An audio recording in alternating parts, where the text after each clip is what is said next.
Dear students, in last class we have discussed about the American War of Independence in 1776 to 83. So last ಕ್ಲಾಸಲ್ಲಿ ನಾವು ಏನು ಮಾಡಿದ್ವಿ ಅಂದರೆ America ಸ್ವಾತಂತ್ರ್ಯ ಸಂಗ್ರಾಮದ ಕ್ರಾಂತಿ ಅಥವಾ 1776ರಲ್ಲಿ ನಡೆದಂಥ ಅಮೇರಿಕಾ ಸ್ವಾತಂತ್ರ್ಯ ಸಂಗ್ರಾಮದ ಕಾರಣಗಳ ಬಗ್ಗೆ ನಾವು ಏನು ಮಾಡಿದ್ವಿ ಅಂದರೆ ಚರ್ಚಿಸಿದ್ವಿ. So what are the causes of the independence of America.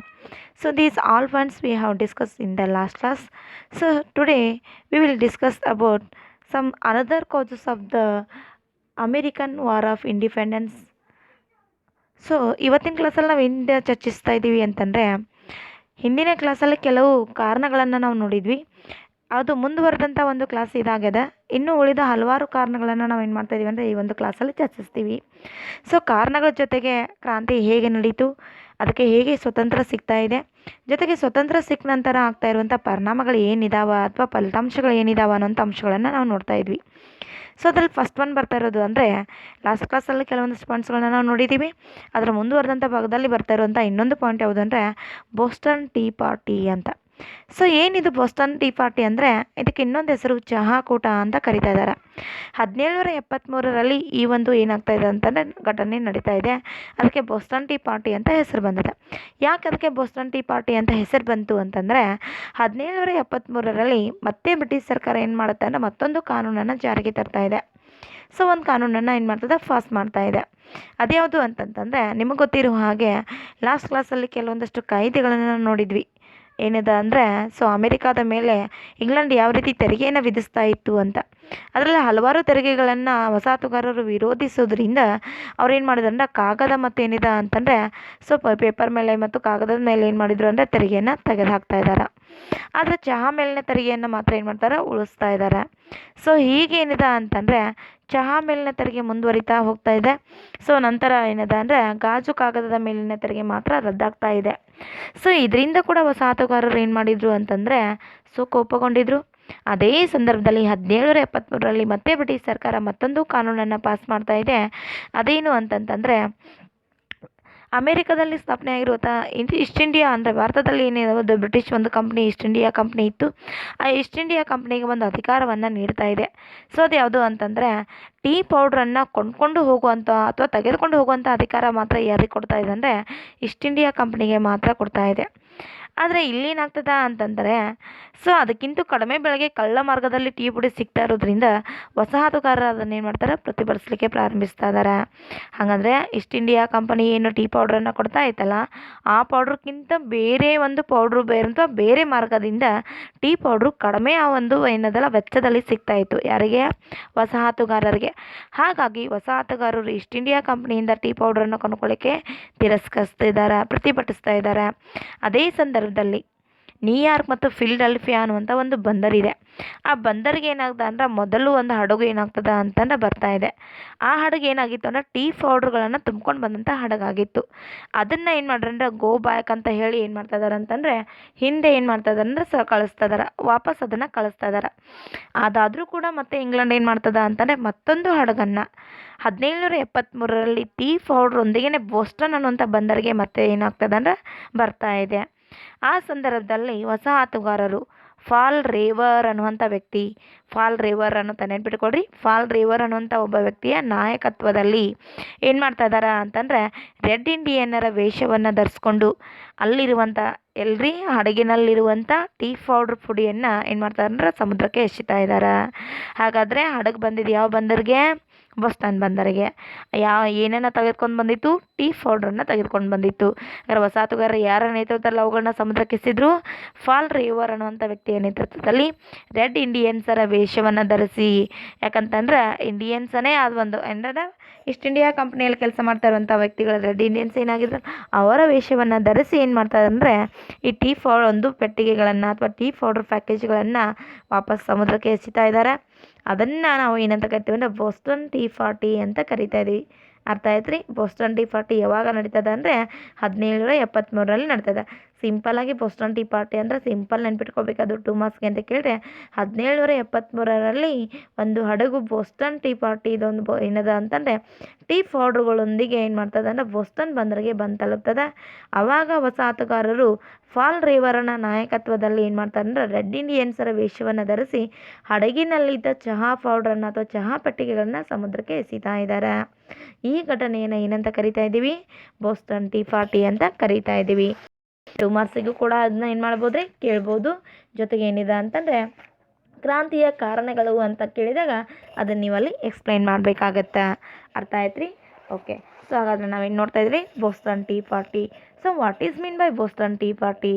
So, British Parliament passed an act in 1773. So that time the British Parliament gave the monopoly means authority, selling authority of tea trade to the East India Company. So when the British Parliament passed an act in 1773, that time the East India Company have the selling authority of tea trade or tea powder. So that time all colonists opposed this act because tea powder was available in the black market very cheaply or cheap rate. So that reason all colonists opposed this act because according to this act only selling authority have only East India Company. So that reason all colonists resented means opposed. So opposed this act, and because two reason is there. One more reason, when the British Parliament passed an act in 1773, this act opposed by all colonies, because here two reason. First one reason, according to this act, only East India Company have the selling authority of the tea powder. This is one of the causes. And next one causes, tea powder was available in the black market very cheaply. So this both causes all colonists opposed this act. Are you understood? Opposed this act. When the first ship or that time the England ship loaded with the tea powder and came to the New York and Philadelphia. That time all colonists were forced to go back to England. So when the first ship came with loaded the tea powder, that time all colonists opposed and forced to go back to England. But again England sent another ship with loaded with tea packets. So arrived at the Boston in 1773. That time all colonized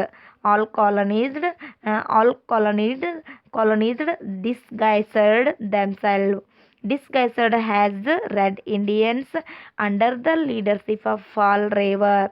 Remember it? All colonies disguised as Red Indians under the leadership. Who was the leader of the colonies? Fall River. So all colonies disguised as Red Indians under the leadership of Fall River entered the ship and threw the tea boxes into the ocean, because all colonies angered. So that reason all colonies show their angered this way. So that reason all colonies disguised as Red Indians and under the leader of Fall River and entered the ship and threw the tea boxes into the ocean. So this incident is called Boston Tea Party. Are you clear? So what is mean by the Boston Tea Party? So Boston Tea Party when happened and what are the reason? So I mean in your examination for the 2 masses, that time you should write England ship arrived Boston in 1773 with Boston 73 loaded with the tea packets. That time all colonists opposed and angered. So that reason all colonists disguised themselves as Red Indians under the leadership of Fall River. So that time all colonists threw the tea boxes into the ocean. So this incident is called Boston Tea Party. It is called this incident is called Boston Tea Party. Okay, are you understood? Okay, thank you. So next one is the causes. So next one is causes. Coercive Act. So Coercive Act. So Coercive Act is passed in 1774. So British Prime Minister, according to this act, British Prime Minister Lord Northbrook. Remember is the name Lord Northbrook. So Lord Northbrook introduced four Coercive Act. Coercive means opposed. Coercive Act and on the colonists that time because Lord Northbrook tried taking revenge against Boston Tea Party Commission or incident. So these all four. What are the four acts? So what are the four corrosive acts? So first one, Boston Harbor should be closed till Massachusetts compensated for Britain's loss to the Boston Tea Party. So it is the first act. So it means when Boston Tea Party event or incident happened, that time England lost. So because this reason Massachusetts. So Massachusetts is the name of the colonies. So that reason, so Massachusetts given the compensate because when Boston Tea Party incident happened in Boston in 1773, that time England faced the more loss. So that reason England Parliament asked to the Massachusetts. So when Massachusetts colonies compensate for the Britain losses. So still the Boston Harbor should be closed. So it is the first one act. So ಇಲ್ಲಿ ಏನು ಹೇಳ್ತಾ ಇದ್ದಾರೆ ಅಂತಂದರೆ 1774ರಲ್ಲಿ ಕೊರಸಿವ್ act ಅಂತ ಬರ್ತಾ ಇದೆ. So ಕೊರಸಿವ್ ಅಂತಂದರೆ ಏನು ಅಂತಂದರೆ ಅಸಹನೀಯ ಶಾಸನಗಳು ಅಂತ ಹೇಳ್ತೀವಿ ರೀ. ಅಸಹನೀಯ ಶಾಸನಗಳು ಯಾವಾಗ ಜಾರಿಗೆ ಬಂದು ಅಂತಂದರೆ 1774ರಲ್ಲಿ ಜಾರಿಗೆ ಬರ್ತಾ ಇದ್ದಾವೆ. 1774ರಲ್ಲಿ ಯಾರು ಬ್ರಿಟಿಷ್ ಪ್ರಧಾನಿ ಇದ್ದರು ಅಂದರೆ ಲಾರ್ಡ್ ನಾರ್ತ್ ಬ್ರೋಕ್. ಈ ಲಾರ್ಡ್ ನಾರ್ತ್ ಬ್ರೋಕ್ ಅನ್ನುವಂಥ ವ್ಯಕ್ತಿ 1774ರಲ್ಲಿ ಏನು ಮಾಡ್ತಾ ಇದ್ದಾನೆ ಅಂದರೆ ಕೆಲವೊಂದು ನಿರ್ಬಂಧಕ ಅಂದರೆ ನಿರ್ಬಂಧಕ ಅಂದರೆ ವಿರೋಧ ಪಡಿಸುವ ಶಾಸನಗಳು ಅಂತ ಹೇಳ್ತೀವಿ ರೀ. ಸಹನೆ ಮಾಡ್ಕೊಳ್ಳೋಕ್ಕೆ ಸಾಧ್ಯ ಇಲ್ಲ ಅಂಥ ಶಾಸನಗಳನ್ನು ಜಾರಿಗೆ ತರ್ತಾ ಇದ್ದಾನೆ. ಅದರಲ್ಲಿ ಮೊದಲನೇದು ಯಾವುದು ಅಂದರೆ ಬೋಸ್ಟನ್ ಚಹಾ ಹಗರಣದಿಂದ ಬ್ರಿಟಿಷರಿಗೆ ಆಗಿರುವಂಥ ನಷ್ಟವನ್ನು ಮಸಾಚುಸೆಟ್ಸ್ ತುಂಬಿಕೊಡುವ ತನಕ ಬೋಸ್ಟನ್ ಬಂದರವನ್ನು ಬಂದ್ ಮಾಡಲೇಬೇಕು. ಅಲ್ಲಿ ತನಕ ಆ ಬಂದರನ್ನು ಓಪನ್ ಮಾಡೋಂಗಿಲ್ಲ. ಯಾಕೆ ಹೇಳ್ರಿ, ಬೋಸ್ಟನ್ ಟೀ ಪಾರ್ಟಿ ಅನ್ನುವಂಥ ಒಂದು ಘಟನೆ 1773ರಲ್ಲಿ ನಡೀತಾ ಇದೆಯಲ್ಲ, ಆ ಘಟನೆಯಲ್ಲಿ ಅಲ್ಲಿ ರೀ ಏನದ ಅಂದರೆ ಮಸಾಚುಸೆಟ್ಸ್ ವಸಾಹತುಗಾರರು ಏನು ಮಾಡ್ತಾರೆ, ರೆಡ್ ಇಂಡಿಯನ್ಸರ ವೇಷವನ್ನು ಧರಿಸ್ಕೊಂಡು ಎಲ್ಲ ಟೀ ಪೌಡರನ್ನು ಹಡಗಿಗೆ ಅಥವಾ ಸಮುದ್ರ ಹಡಗದಲ್ಲಿರುವಂಥ ಟೀ ಪೌಡ್ರನ್ನು ಸಮುದ್ರಕ್ಕೆ ಎಸೆಯೋದ್ರಿಂದ ಅಲ್ಲಿ ಸಾಕಷ್ಟು ಇಂಗ್ಲೆಂಡ್ಗೆ ನಷ್ಟ ಆಗ್ತಾಯಿದೆ. ಆ ನಷ್ಟವನ್ನು ಮಸಾಚುಸೆಟ್ಸ್ ತುಂಬಿಕೊಡುವ ತನಕ ಏನು ಮಾಡೋ ಹಾಗಿಲ್ಲ ಬೋಸ್ಟನ್ ಏನದ ಅಂತಂದರೆ ಬಂದರನ್ನು ಓಪನ್ ಮಾಡೋ ಹಾಗಿಲ್ಲ ಅಂತ ಏನು ಮಾಡ್ತದ ಒಂದು ಆ್ಯಕ್ಟನ್ನು ಜಾರಿಗೆ ತರ್ತಾ ಇದೆ. ಅರ್ಥ ಆಯ್ತು ರೀ. So which one the first act? So in the Boston tea party incident the England government more lost. So that reason when the Massachusetts compensate for British lost, so do the Boston Tea Party. So that time Boston Harbor should be closed till Massachusetts compensate for Britain losses. Do the Boston Tea Party. It is the first act of Coercive Act. How many Coercive Act passed in 1774? Totally 4.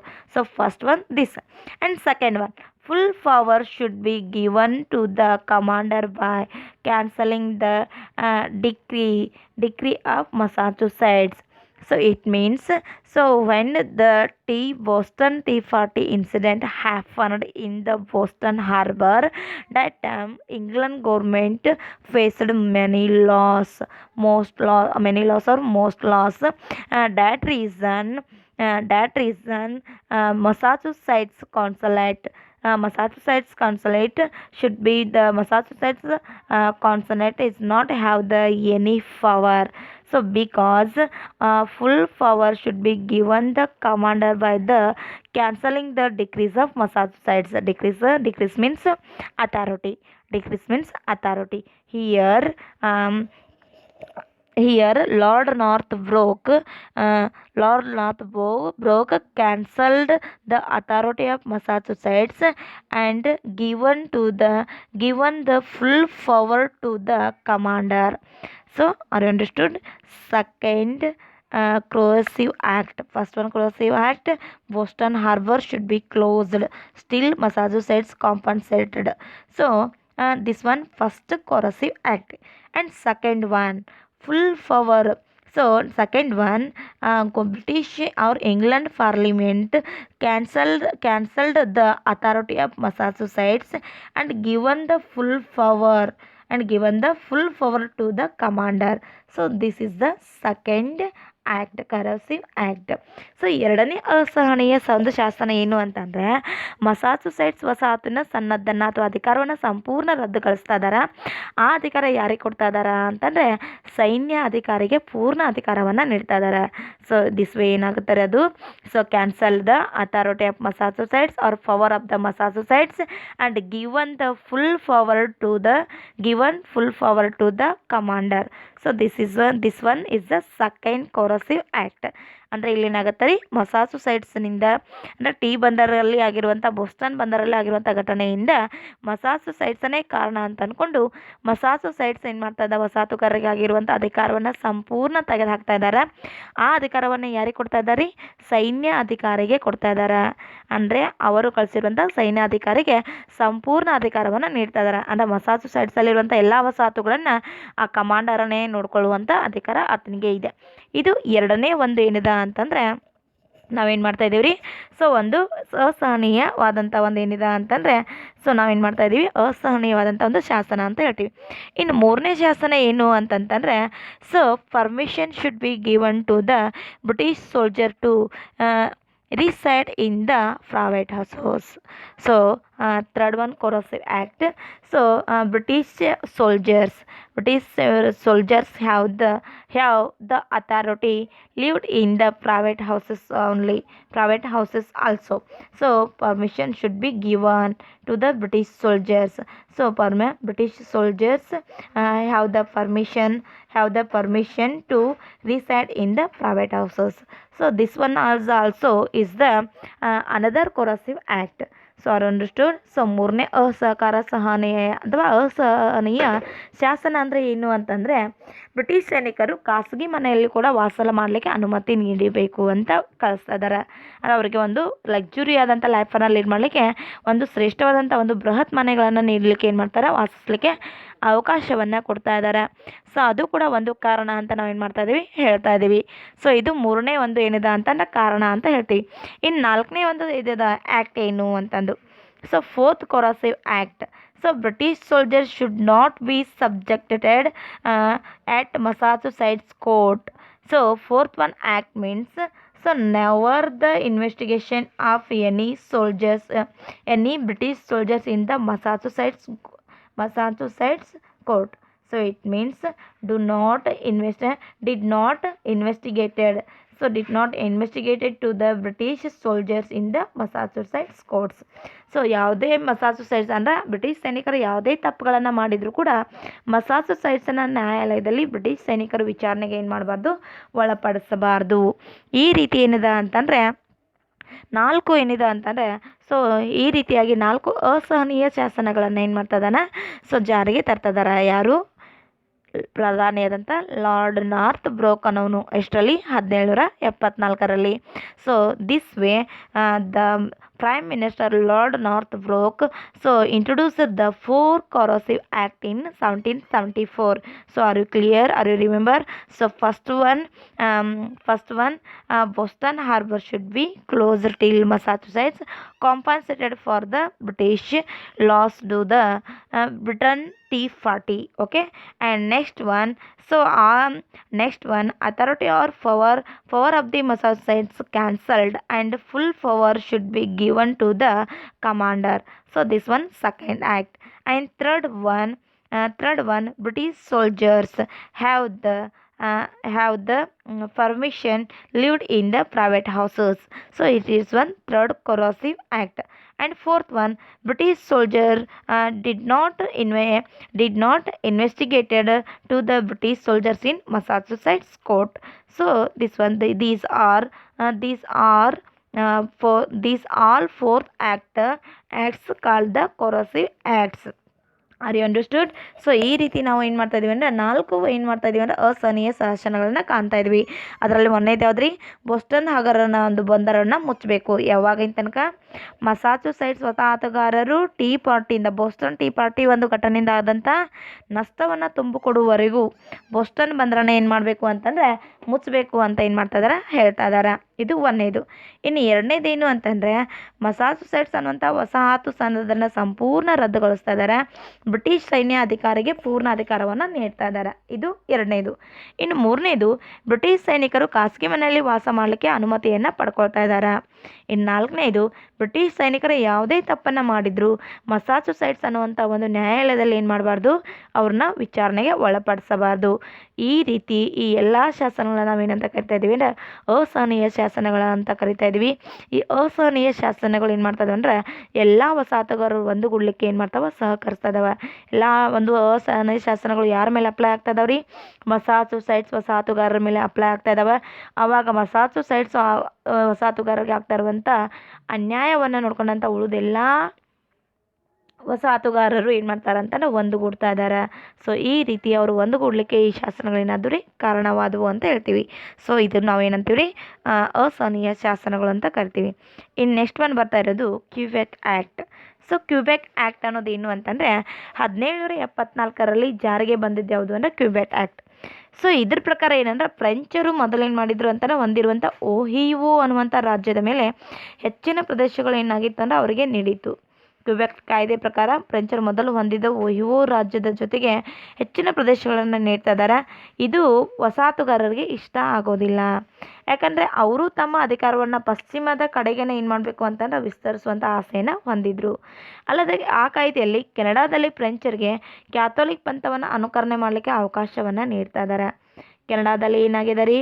ಫ್ರೆಂಚರು ಕೂಡ ವಸಾಹತುವನ್ನು ಸ್ಥಾಪನೆ ಮಾಡಿದರು. ಹಾಗಾದರೆ ಆ ವಸಾಹತುದಲ್ಲಿ Catholic ಪಂಥವನ್ನು ಅನುಕರಣೆ ಮಾಡಲಿಕ್ಕೆ ಅವಕಾಶವನ್ನು ನೀಡ್ತಾ ಇದ್ದಾರೆ. ಆದರೆ ಇಲ್ಲಿ ಅಮೇರಿಕರು ಏನಂದ್ರೆ ಪ್ರೊಟೆಸ್ಟೆಂಟರು, ಅಮೇರಿಕಾದಲ್ಲಿರುವಂಥ ಪ್ರೊಟೆಸ್ಟೆಂಟ್ ಜನ ಏನು ಮಾಡ್ತಾರೆ? ಅದನ್ನು ವಿರೋಧಪಡಿಸ್ತಾ ಇದ್ದಾರೆ. ಹಾಗಾಗಿ ವಸಾಹತುಗಾರರು ಇದು ಬ್ರಿಟಿಷರು ಒಡೆದು ಆಳುವ ನೀತಿ ಇದೆ ಅಂತ ಭಾವಿಸ್ಕೊಂಡು ಅವರ ವಿರೋಧ ಏನು ಮಾಡ್ತಾರೆ? ತೀವ್ರವಾಗಿ ದಂಗೆ ಹೇಳ್ತಾ ಇದ್ದಾರೆ. ಅಂದರೆ ಕ್ಯೂಬೆಕ್ ಆ್ಯಕ್ಟ್ ಅಂದರೆ ಇಷ್ಟೇ. ಅದು 1774ರಲ್ಲಿ ಜಾರಿಗೆ ಬರ್ತದೆ.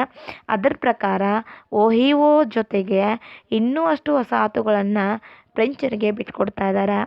ಇದು ಕೂಡ ವಸಾಹತುಗಾರರಿಗೆ ಇಷ್ಟ ಆಗೋದಿಲ್ಲ. ಜೊತೆಗೆ ಕೆನಡಾದಲ್ಲಿರುವಂಥ ಫ್ರೆಂಚರ ವಸಾಹತುಗಾರರು ಏನಿದ್ದಾರೆ ಅವರು ಕ್ಯಾಥೋಲಿಕ್ ಪಂಥವನ್ನು ಅನುಕರಣೆ ಮಾಡಲಿಕ್ಕೆ ಬಿಡ್ತಾ ಇದ್ದಾರೆ. ಬಟ್ ಈ ಕ್ಯಾಥೋಲಿಕ್ ಪಂಥವನ್ನು ಕೆನಡಾದಲ್ಲಿ ಅನುಕರಣೆ ಮಾಡಿದರೆ ಅಮೇರಿಕಾದಲ್ಲಿರುವಂಥ ಪ್ರೊಟೆಸ್ಟೆಂಟರು ಅದನ್ನು ವಿರೋಧ ಮಾಡ್ತಾ ಇದ್ದಾರೆ. ಈ ಪ್ರೊಟೆಸ್ಟೆಂಟರು ಮತ್ತು ಕ್ಯಾಥೋಲಿಕರ ಮಧ್ಯೆ ಆಂತರಿಕ ಕದನ ಪ್ರಾರಂಭವಾದರೆ ಅದನ್ನು ಬ್ರಿಟಿಷರು ಸ್ವಾರ್ಥಕ್ಕೆ ಬಳಸುವಂಥ ಬ್ರಿಟಿಷರು ಒಡೆದು ಆಳುವ ನೀತಿಯನ್ನು ಇಲ್ಲಿ ಬಳಕೆ ಮಾಡ್ತಾ ಇದ್ದಾರೆ ಅಂದ್ಕೊಂಡು ವಸಾಹತುಗಾರರು ಏನು ಮಾಡ್ತಾ ಇದ್ದಾರೆ ರೀ? ಅದನ್ನು ವಿರೋಧ ಪಡಿಸ್ತಾ ಇದ್ದಾರೆ. ಸೊ ಅದನ್ನು ನಾವೇನಂತ ಕರಿತೀವಿ? ಕ್ಯೂಬೆಕ್ ಕಾಯ್ದೆ ಅಂತ ಕರಿತಾ ಇದ್ದೀವಿ. ಅರ್ಥ ಆಯ್ತು ರೀ? ಸೊ ನೆಕ್ಸ್ಟ್ ಒಂದು ಜಾರಿಗೆ ಬರ್ತಾ ಇರೋದೇನು? Quebec act. So Quebec act passed in 1774. So according to this act, so French had the many colonies in the Ohio country and also French established the another colonies in Canada also. When the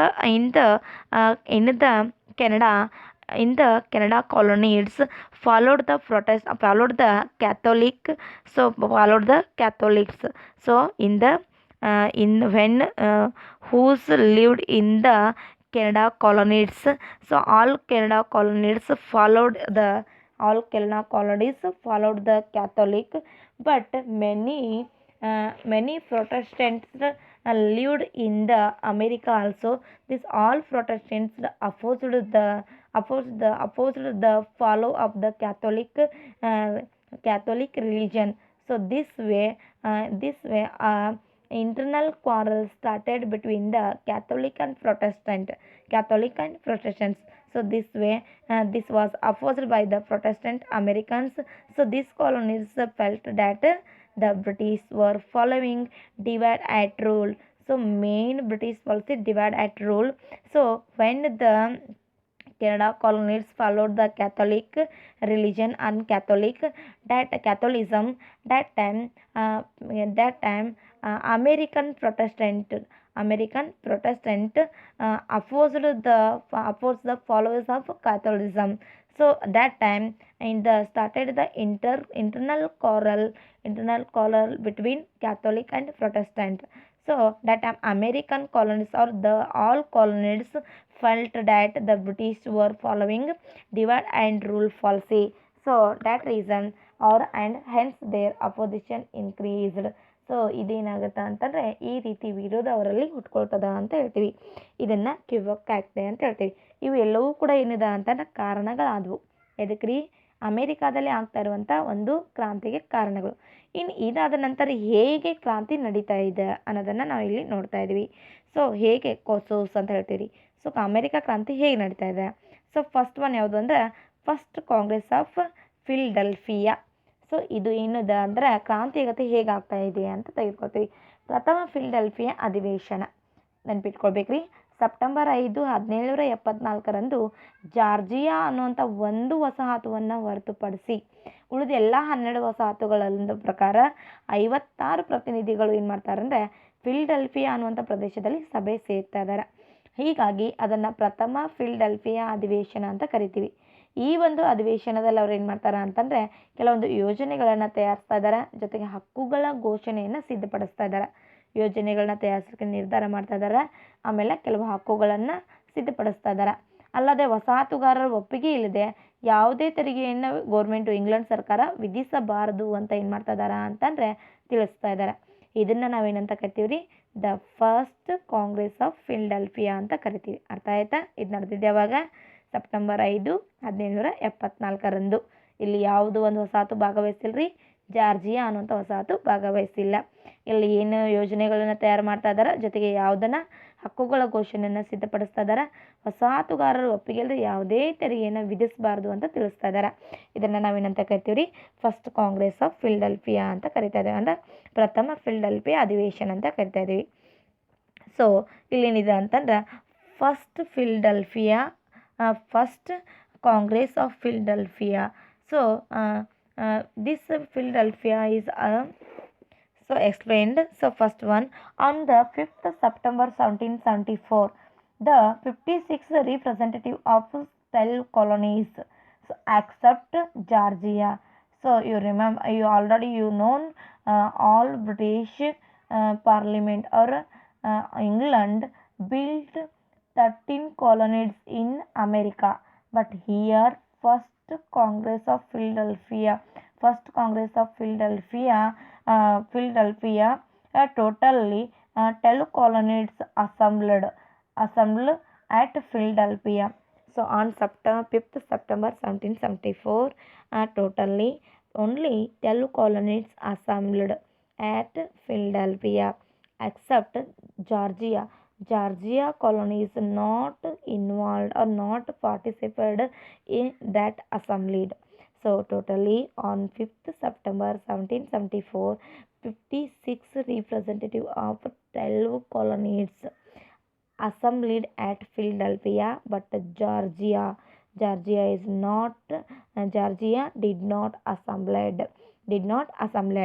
So that time all colonies or all representatives decided or preferred plan of action in this assembly, and this that at the same time declaration of rights also. So this is called the first Congress of Philadelphia. The first Congress of Philadelphia happened in 1774. So that time it confirmed that the colonies could not be taxes without the consent. Consent means permission. Without the colonies' permission. So this meaning, so any taxes is not apply on the all colonies without colonies permissions. So it is the these all things decided in first Congress of Philadelphia. And next, second Congress of Philadelphia. Second Congress of Philadelphia happened in 1775. So the first Congress of Philadelphia is followed by the few classes between British soldiers and colonists. When the first Congress of Philadelphia, so followed the some that time few have started the some classes or few classes between the British soldiers and the all colonists and at Lexington at Lexington. So this result in 1775 happened second Congress of Philadelphia. So second Congress of Philadelphia in 1775. So colonists still requested the British crown for the peaceful solution. That time in second Congress of Philadelphia, all colonies requested to the British Parliament. So given the peaceful of solution. So given the peaceful of solution, but George III, the British monarchy. So George III. So when the all colonies went to the England and request in front of the government of British. That time the British governor or the British king, third George. Third George is not considered colonies request. George Third George not consider or not agreed the request of colonists. And third George consider colonists as rebels. So the George appointed Washington so to lead the colonies forces against the British. So the colonies declared their independence. That time when the third George opposed request of the colonies, that time all colonies angered, and the same time the all colonies declared their independence from the control of their mother country England. All colonies declared their independence on 4th July 1776. Even this day, America celebrated its Independence Day on 4th July for every year. So ಏನಾಗ್ತಾ ರೀ ಈ second Congress ಫಿಲ್ಡೆಲ್ಫಿಯಾ ಅಧಿವೇಶನದಲ್ಲಿ ಎಲ್ಲ ಕಾಲೋನಿಸ್ಗಳು ಸೇರ್ಕೊಳ್ತಾ ಇದ್ದಾರೆ. 13 ಕಾಲೋನಿಸ್ಗಳು ವಸಾಹತುಗಾರರು ಸೇರ್ಕೊಳ್ತಾ ಇದ್ದಾರೆ. ಅವರು ಈ ಸಮಸ್ಯೆಗೆ ಶಾಂತಿಯುತವಾಗಿ ಪರಿಹಾರವನ್ನು ಕಂಡ್ಕೊಳ್ಬೇಕು ಅಂದ್ಕೊಂಡು ಏನು ಮಾಡ್ತಾ ಇದ್ದಾರೆ ಅಂತಂದರೆ, ಇಂಗ್ಲೆಂಡ್ ಗೌರ್ಮೆಂಟು ಮುಂದಿಗೆ ಏನು ಮಾಡೋಣ ನಾವು ರಿಕ್ವೆಸ್ಟ್ ಮಾಡ್ಕೊಳ್ಳೋಣ, ಬೇಡಿಕೆಗಳನ್ನ ಇಡೋಣ ಅಂತ ತೀರ್ಮಾನಿಸ್ತಾ ಇದ್ದಾರೆ. ಆ ಸಂದರ್ಭದಲ್ಲಿ ಎಲ್ಲ ವಸಾಹತುಗಾರರು ಏನು ಮಾಡ್ತಾ ಇದ್ದಾರೆ ಅಂದರೆ ಇಂಗ್ಲೆಂಡಿಗೆ ಹೋಗ್ತಾ ಇದ್ದಾರೆ. ಅವಾಗ ಇಂಗ್ಲೆಂಡಿನ ಅರಸ ಯಾರಿದ್ರು ಅಂದರೆ 3ನೇ ಜಾರ್ಜ್ ಅನ್ನೋನು. ಆ 3ನೇ ಜಾರ್ಜ್ ಏನು ಮಾಡ್ತಾ ಇದ್ದಾನೆ ಅಂದರೆ ಇವರ ಬೇಡಿಕೆಗಳನ್ನು ಏನು ಮಾಡ್ತಾನೆ ಇವರ ಬೇಡಿಕೆಗಳನ್ನು ವಿರೋಧಪಡಿಸ್ತಾ ಇದ್ದಾನೆ. ಜೊತೆಗೆ ವಸಾಹತುಗಾರರು ಕ್ರಾಂತಿಕಾರಿಗಳಿದ್ದಾರೆ ಅಂತ ಭಾವಿಸ್ಕೊಳ್ತಾ ಇದ್ದಾನೆ. ಕ್ರಾಂತಿಕಾರರಂತ ಭಾವಿಸ್ಕೊಂಡು ಆ ಸಭೆಯಲ್ಲಿ ಬ್ರಿಟಿಷರ ವಿರುದ್ಧ ಹೋರಾಟ ಮಾಡಬೇಕು ಅಂತ ಏನು ಮಾಡ್ತದೆ ಅಂದರೆ ಜಾರ್ಜ್ ವಾಷಿಂಗ್ಟನ್ನನ್ನು ಆ ಸೈನ್ಯದ ಮುಖ್ಯಸ್ಥನನ್ನಾಗಿ ನೇಮಕ ಮಾಡಿ ಏನು ಮಾಡ್ತದೆ ಅಂದರೆ ಅಲ್ಲಿ ಏನು ಮಾಡ್ತಿದ್ದಾರೆ, ದಂಗೆಯನ್ನು ಎಬ್ಬಿಸ್ತಾ ಇದ್ದಾರೆ. ಆ ಸಂದರ್ಭದಲ್ಲಿ ಎಲ್ಲ ವಸಾಹತುಗಾರರು ಬ್ರಿಟಿಷರ ವಿರುದ್ಧ ಹೋರಾಟ ಮಾಡ್ಬೇಕು ಅಂದ್ಕೊಂಡು ಏನು ಮಾಡ್ತಾರೆ ಅಂದರೆ ಜಾರ್ಜ್ ವಾಷಿಂಗ್ಟನ್ನನ್ನು ನಾಯಕನನ್ನಾಗಿ ನೇಮಕ ಮಾಡ್ತಾರೆ. George Washington so lead the colonies. George Washington was the leader of the all colonies. So ಯಾವಾಗ 3ನೇ ಜಾರ್ಜ್ ಏನು ಮಾಡ್ತದಾನ ಅದನ್ನು ವಿರೋಧ ಪಡಿಸ್ತದಾನ, ಅವಾಗ ಏನಾಗ್ತಾ ಇದೆ ಅಂತಂದರೆ ಎಲ್ಲ ವಸಾಹತುಗಾರರು ಸೇರಿಕೊಂಡು ಜಾರ್ಜ್ ವಾಷಿಂಗ್ಟನ್ನನ್ನು ತಮ್ಮ ನಾಯಕನನ್ನಾಗಿ ಸ್ವೀಕರಿಸ್ತಾ ಇದ್ದಾರೆ. ಸ್ವೀಕರಿಸಿ ತಮ್ಮನ್ನು ತಾವು ಏನು ಮಾಡ್ತಾ ಇದ್ದಾರೆ ಅಂದರೆ ಜುಲೈ 4, 1776 ತಾವು ಸ್ವತಂತ್ರಗೊಂಡ್ವಿ, ತಮ್ಮ ತಾಯ್ನಾಡಾದಂಥ ಇಂಗ್ಲೆಂಡಿನ ಒಂದು ನಿಯಂತ್ರಣದಿಂದ ಸ್ವತಂತ್ರಗೊಂಡ್ವಿ ಅಂತ ಘೋಷಿಸ್ಕೊಂಡು ಬಿಡ್ತಾ ಇದ್ದಾರೆ. ಇದರಿಂದ ಅಮೆರಿಕ ಇವತ್ತಿಗೂ ಕೂಡ ಜುಲೈ 4 ತಮ್ಮ ರಾಷ್ಟ್ರದ ಸ್ವತಂತ್ರ ದಿನಾಚರಣೆಯನ್ನಾಗಿ ಆಚರಿಸ್ತಾ ಇದೆ. ಇದು 2ನೇ ಫಿಲಡೆಲ್ಫಿಯಾ ಅಧಿವೇಶನದಲ್ಲಿ ಆಗಿರುವಂಥ ಘಟನೆ. So second Congress Philadelphia simple. So in all colonies assembled in 1775. So again, because in the result of first Congress of Philadelphia, some few clashes arose between the British soldiers and colonists. So that reason, second Congress Philadelphia happened in 1775. So in the second Congress of Philadelphia, all colonies decided we went to the England and put some requested in front of the British government. So that time third George, king of the England. So when all colonies went to the England and put some request in front of the George III. That time George III so against or opposed all requests of colonies, and because the third George considered the all colonies as rebels. So that reason the third George or George III opposed the request of all colonies. So that time all colonies angered and decided the George Washington. So George Washington is the appointed the leader of the colonies. That time all colonies decided the leadership of the George Washington. And the same time all colonies declared their independence from the control of their motherland country, England. So on 4th July in 1776. So all colonies declared their independence on 4th July 1776. So this way every year America celebrated its Independence Day on 4th July of every year. So ಇವತ್ತಿಗೆ ತನಕ America ಏನು ಮಾಡ್ತಾ ಇದ್ದಾರೆ, July 4 ತನ್ನ ಸ್ವತಂತ್ರ ದಿನಾಚರಣೆಯನ್ನಾಗಿ ಮಾಡ್ಕೊಳ್ತಾ ಇದೆ. ಅಂದರೆ ಇಲ್ಲಿ 2ನೇ ಕಾಂಗ್ರೆಸ್ ಒಂದು ಏನಾಗ್ತಾ ಇದ್ದಾರೆ, 2ನೇ ಫಿಲಡೆಲ್ಫಿಯಾ ಅಧಿವೇಶನದಲ್ಲಿ ಎಲ್ಲ ವಸಾಹತುಗಾರರು ಸೇರ್ಕೊಂಡು ಏನು ಮಾಡ್ತಾರೆ, ಇಂಗ್ಲೆಂಡಿಗೆ ಹೋಗ್ತಾ ಇದ್ದಾರೆ. ಆವಾಗ 3ನೇ ಜಾರ್ಜ್ ಏನು ಮಾಡ್ತಾನೆ, ದೊರೆಯಾಗಿರ್ತದಾನೆ. ಆವಾಗ ಏನು ಮಾಡ್ತಾ ಇದ್ದಾರೆ ಅಂದರೆ 3ನೇ ಜಾರ್ಜ್ನ ಎದುರಿಗೆ ಏನು ಮಾಡಬೇಕು ಅಂದರೆ ತಮ್ಮ ಬೇಡಿಕೆಗಳನ್ನು ಇಡಬೇಕು ಅಂತ ನಿರ್ಧರಿಸ್ತಾ ಇದ್ದಾರೆ. ಸ್ವತಂತ್ರವನ್ನು ನೀಡಿಕೊಳ್ಬೇಕು ಅಂತ ಪ್ರಯತ್ನಿಸ್ತಾರೆ. ಆದರೆ 3ನೇ ಜಾರ್ಜ್ ಅವರು ಕ್ರಾಂತಿಕಾರಿಗಳಿದ್ದಾರೆ ಅಂತ ಭಾವಿಸ್ಕೊಂಡು ಏನು ಮಾಡ್ತಿದ್ದಾನೆ, ಅವ್ರ ಬೇಡಿಕೆಗಳನ್ನೆಲ್ಲ ತೆಗೆದು ಹಾಕ್ತಾ ಇದ್ದಾನೆ. ಆವಾಗ ಸಿಟ್ಟಿಗೆದ್ದು ಜಾರ್ಜ್ ವಾಷಿಂಗ್ಟನ್ನನ್ನು ತಮ್ಮ ನಾಯಕನನ್ನಾಗಿ ಮಾಡಿಕೊಂಡು ಬ್ರಿಟಿಷರ ವಿರುದ್ಧ ಏನು ಮಾಡ್ತಾರೆ, ದಂಗೆ ಹೇಳ್ತಾ ಇದ್ದಾರೆ. ಆವಾಗ 1776 ಜುಲೈ 4 ಅಮೆರಿಕ ತನ್ನ ಸ್ವತಂತ್ರ ದಿನವನ್ನಾಗಿ ಏನು ಮಾಡ್ತದೆ, ಘೋಷಣೆ ಮಾಡ್ತದೆ.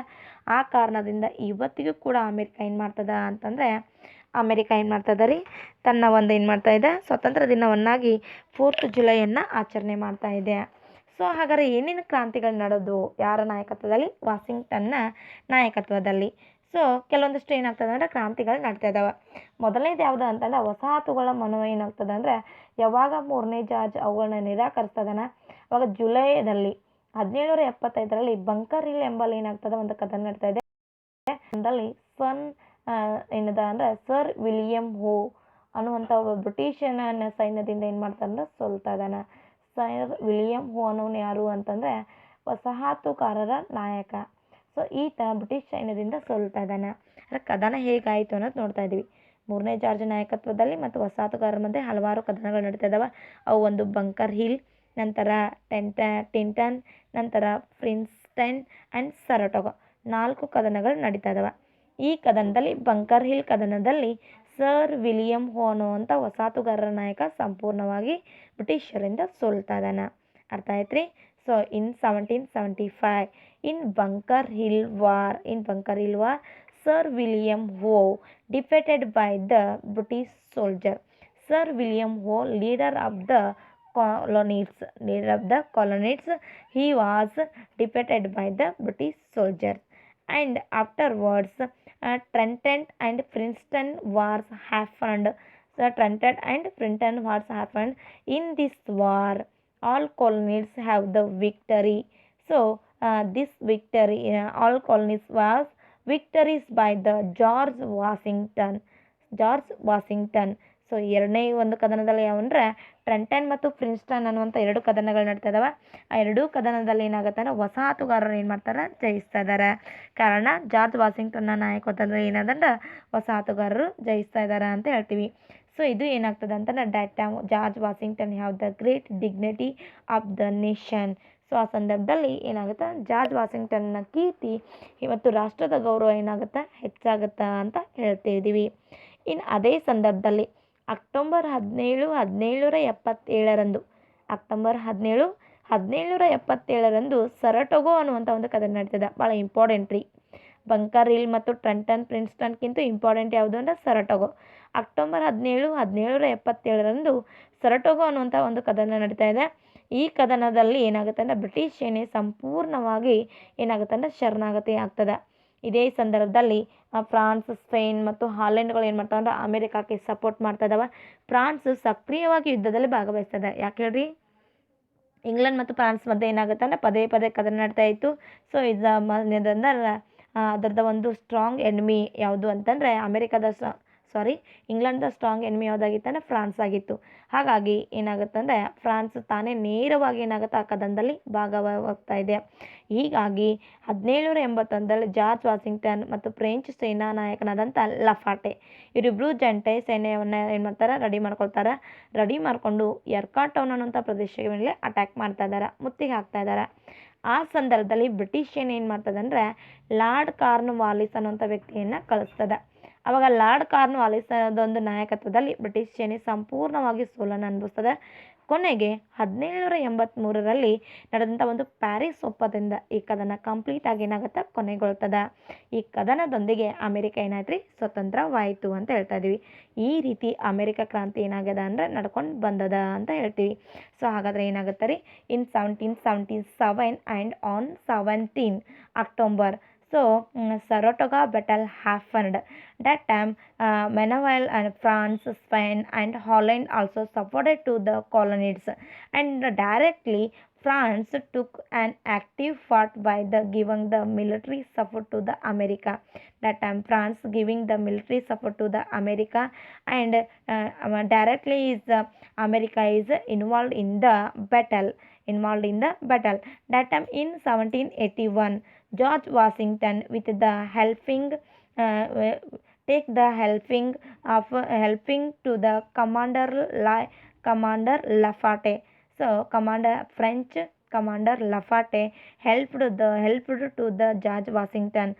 George Washington want the help to the French commander Lafayette. That time commander Lafayette given his help to the George Washington. That time George Washington and Lafayette, French commander Lafayette attacked the British army. So attacked on the Yorktown. That time the British army under the leadership Lord Cornwallis. So Lord Cornwallis have the leadership of British army. That time a battle happened, Saratoga battle happened between George Washington and Commander Lafayette, and George Washington Commander Lafayette with Commander Lafayette and Lord Cornwallis. In the Saratoga battle, Lord Cornwallis defeated by the George Washington and Commander Lafayette. So this way Saratoga battle completed by the Treaty of Paris in 1783. Completed or end by the Treaty of Paris in 1773. This way America become independent when America have the victory in Saratoga battle. That time after the Saratoga battle, America have the complete freedom. America had complete freedom. So this way America become independent. So America had the independent countries. So ಈ ರೀತಿ ಏನಾಗ್ತದೆ ಅಂದರೆ America ಸ್ವತಂತ್ರವಾಯಿತು ಅಂತ ಹೇಳ್ತದೆ. ಹೀಗೆ America ಕ್ರಾಂತಿ ಆದ ನಂತರ ಏನೇನು ಪರಿಣಾಮಗಳು ಆದವು? ಫಸ್ಟ್ ಒನ್ನು ಅಮೆರಿಕ ಕ್ರಾಂತಿ ನಂತರ ಏನು ಪರಿಣಾಮ ಆಯ್ತಂದ್ರೆ ಯು ಎಸ್ ಎ ಅನ್ನುವಂಥ ಒಂದು ಏನಾಗದ ಉಗಮ ಆಗ್ತದೆ. ಯು ಎಸ್ ಎ ಅಂತಂದ್ರೆ ಏನಾಗುತ್ತೆ ರೀ, ಯು ಎಸ್ ಎ ಅಂತಂದ್ರೆ ನಾವು ಏನಂತೀವಿ ಯುನೈಟೆಡ್ ಸ್ಟೇಟ್. ಸೊ ಏನು ಮಾಡ್ತಾ ಇದೀವಿ ಅಂದರೆ ಅಮೆರಿಕಾ ಅಂತ ಹೇಳ್ತಾ ಇದ್ದೀವಿ, United States of America. So new ಏನಾಗ್ತದೆ, ಒಂದು ಹೊಸ ರಾಷ್ಟ್ರವಾದಂಥ ಅಮೇರಿಕಾ ಸಂಯುಕ್ತ ಸಂಸ್ಥಾನ ಅನ್ನುವಂಥ ಒಂದು ಹೊಸ ರಾಷ್ಟ್ರ ಏನಾಗ್ತದೆ ಅಂದರೆ ಉಗಮವಾಗ್ತಾ ಇದೆ.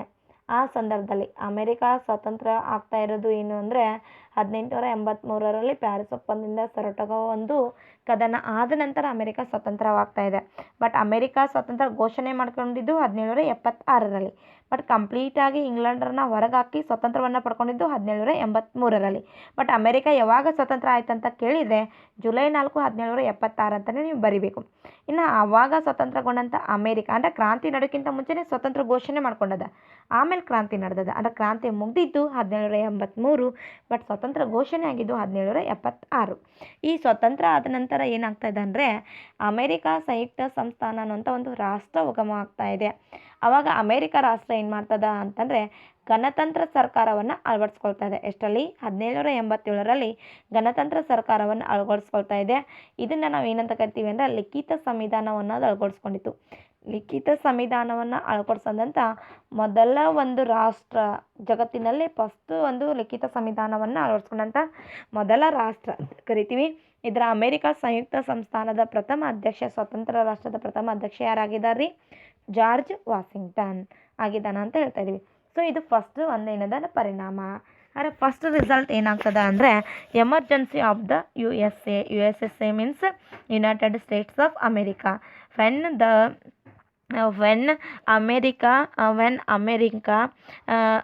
America wanted the independent, so that time a new nation born. So new nation called United States of America. That time United States of America adopted the republication type of government. In 1787, America adopted republic from the of government with a federal structure. Remember it, federal structure. Which type of republican adopt America? So America adopted the republication of government with a federal structure. Republication adopted by the America. It became the first country in the world to adopt a written constitution. George Washington became the first president of USA. Who was the first president of USA? May ask in your examination for the 1 marks. Remember it, George Washington, the first president of USA. Okay. And next one ಏನಿದೆ ಅಂದರೆ ಇಂಗ್ಲೆಂಡಿಗೆ ನಷ್ಟ. 1783ರಲ್ಲಿ Paris ಒಪ್ಪಂದದ ಪ್ರಕಾರ 13 ಸಂಪನ್ಮೂಲ ವಸಾಹತುಗಳು ಏನಾದ ಅಂದರೆ America ಏನಾಗುತ್ತೆ ಕಳ್ಕೊಳ್ತದೆ. ಇದರಿಂದ ಅಮೇರಿಕಾಗೆ ಸಾಕಷ್ಟು ನಾಶ ಆಗ್ತದೆ ಅಂತ ಹೇಳ್ತಾ ಇದ್ದೀವಿ. ಸೊ ಸರಟೋಗ ಅನ್ನೋಂಥ ಒಂದು ಕದನ ಕೊನೆಗೊಂಡಿದ್ದು ಅಥವಾ ಯಾರ್ಕೊಂಡವನಿಗೆ ಜಾರ್ಜ್ ವಾಷಿಂಗ್ಟನ್ ಮತ್ತು ಲೆಪಾಟೆ ಮುತ್ತಿಗೆ ಹಾಕಿದಾಗ ಪ್ಯಾರಿಸ್ ಒಪ್ಪಂದ 1783ರಲ್ಲಿ ನಡೀತದೆ.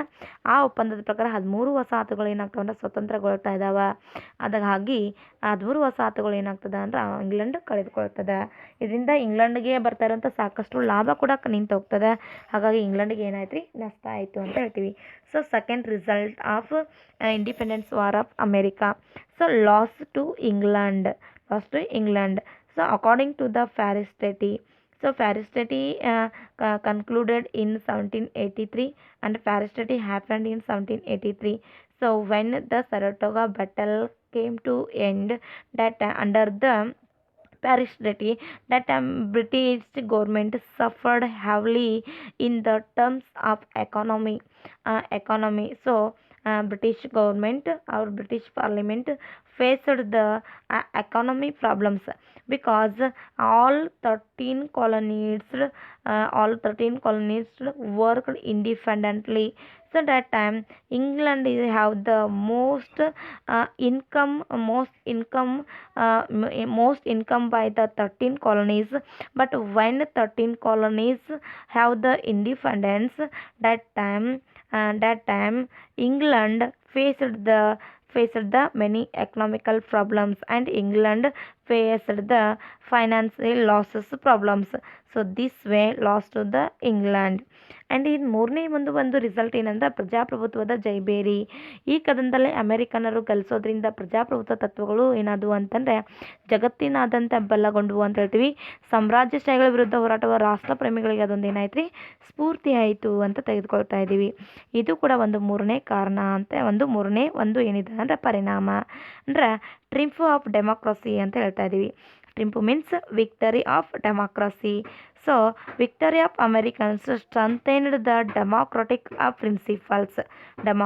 principles all over the world. So, it also inspired the patriots who fought against the imperialism. So, it was the one of the result of American independence war. And next one, a lesson to England. So, when the America have the victory, so after that time America so faced the many losing. So after losing 13 colonies in the war, England changed its attitude towards its other colonies. So the belief that the sun never sets. So England have the great dignity as the England country. The sun never sets in their empire received the death below. So ಇಲ್ಲಿ ಏನಾಗ್ತದೆ ಅಂದರೆ England ಒಂದು ಒಳ್ಳೆಯ ಪಾಠವನ್ನು ಕಲಿತಾ ಇದೆ. ಹಾಗಾಗಿ ಅದು 13 ಸಂಪನ್ಮೂಲ ವಸಾಹತುಗಳನ್ನು ಅದು ಏನಾಗುತ್ತೆ ಕಳ್ಕೊಳ್ಳುತ್ತಾ ಅವು ವಸಾಹತುಗಳ ಬಗ್ಗೆ ತನ್ನ ಮನೋಭಾವನೆಯನ್ನು ಅದು ಬಳಸ್ಕೊಳ್ತದೆ. ಇಲ್ಲಿ ಸೂರ್ಯ ಮುಳುಗದ ಸಾಮ್ರಾಜ್ಯ ಅಂತ ಒಂದು ಏನಿದೆ ಅಂದರೆ ಇಂಗ್ಲೆಂಡನ್ನು ಕರಿತಾ ಇದ್ವಿ. ಅಂದರೆ ಅದನ್ನು ಯಾರೂ ಸೋಲಿಸ್ಲಿಕ್ಕೆ ಸಾಧ್ಯ ಇಲ್ಲ. England was a great country ಅನ್ನೋಂಥ ಒಂದು ನಂಬಿಕೆ ಇತ್ತು. ಬಟ್ ಆ ನಂಬಿಕೆ ಏನಾಯಿತು ಅಂತಂದರೆ ಅಲ್ಲಿ ಏನಾಗುತ್ತೆ ನಾಶವಾಗ್ತದೆ. So it belief received a death below. ಅದೇನಾಗುತ್ತೆ ನಾಶವಾಗ್ತದ ಅಂತ ಹೇಳ್ತೀವಿ. ಇನ್ನು ನೆಕ್ಸ್ಟ್ ಫ್ರಾನ್ಸ್ ಕ್ರಾಂತಿಗೆ ಪ್ರೇರಣೆ ಆಗ್ತದೆ. ಆವಾಗ ಫ್ರಾನ್ಸ್ ಮತ್ತು ಅಮೆರಿಕ ಮಧ್ಯೆ ಏನಾಗ್ತದೆ ಅಂದರೆ ಪದೇ ಕದನಗಳು ನಡೀತಾ ಇದ್ವು. ಹಾಗಾಗಿ ಫ್ರಾನ್ಸ್ ಕ್ರಾಂತಿಗಳಲ್ಲಿ ಅಮೆರಿಕ ಕ್ರಾಂತಿಯಲ್ಲಿ ಪಾಲ್ಗೊಂಡಂಥ ಎಲ್ಲ ಫ್ರಾನ್ಸ್ ಸೈನಿಕರು ಅಮೆರಿಕರ ಕ್ರಾಂತಿಯಿಂದ ಘೋಷಣೆಗಳಿಂದ ಪ್ರೇರಿತರಾಗ್ತಾರೆ. 1789ರಲ್ಲಿ ನಡೀತಾ ಇರುವಂಥ ಫ್ರಾನ್ಸ್ ಕ್ರಾಂತಿಗೆ ಅದು ಒಂದು ಕೂಡ ಕಾರಣವಾಗ್ತದೆ. ಸೊ ಇದು ಕೂಡ ಒಂದು ಏನಾದ ಪರಿಣಾಮ ಅಂತ ಹೇಳ್ತಾ ಇದ್ದೀವಿ. So inspiration for French revolution also. So many French soldiers involved the revolution of America. So this way all soldiers have inspiration. So that reason this event caused to the revolution of France also. France